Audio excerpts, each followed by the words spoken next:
ஒரு hair cut tips share பண்ணுறேன். நான் யூஸ் பண்ணுறது பர்சனலாக யூஸ் பண்ணி எனக்கு ஒர்க் அவுட் ஆனது தான் உங்களுக்கு ஷேர் பண்ணுறேன். ஃபஸ்ட்டு எனக்கு வந்து ஹேர் ரொம்ப ஃபால் ஆகிட்டு இருந்தது. ரொம்ப கம்மியாக தான் இருக்கும். அதுக்கப்புறமேட்டா நான் வந்து இந்த மாதிரி ஒரு மெத்தட் யூஸ் பண்ணதுக்கப்புறம் தான் எனக்கு ரொம்ப ஹேர் வந்து ரொம்ப லாங்காகவும் இருக்குது.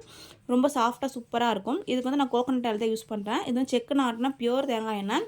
தேங்காய் எண்ணெய் ஒரு 3 ஸ்பூன் எடுத்துக்கிட்டு 1 ஸ்பூன் நல்லெண்ணெய் 1 ஸ்பூன் விளக்கெண்ணெய் எடுத்துப்பேன்.